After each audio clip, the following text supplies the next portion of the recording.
अरे काय होती ती काम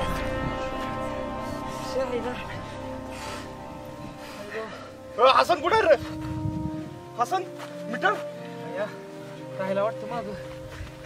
शपथ काय करायचं काय करायचं आता हसन काय त्यांचं लक्ष देऊ नका चला आहेत का जाऊ दे शाने द्वी जाऊ दे त्यांची काशी हसन आपला मित्र आहे मित्रासाठी काय पण मित्रासाठी काय पण आहे जायचं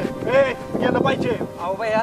काहीतरी झालं असेल त्याला होते काय पण आपण गेलो आपल्याला पण काय पण होईल हो नाही बाया मित्र होय बाबा बरं जातो बाबा मी जातो बाबा उगाच काय करू आपण वीस नको कुस्ती का? जाऊया त्यांच्या माग दुसरी हीच करे नको बाया काय करूया मीटर तू इथेच का आपण पण जाऊया घर नको जावा तुम्ही या पण मी तर काय करूया एकटा तर काय करणार आहे चला जाऊ दे चला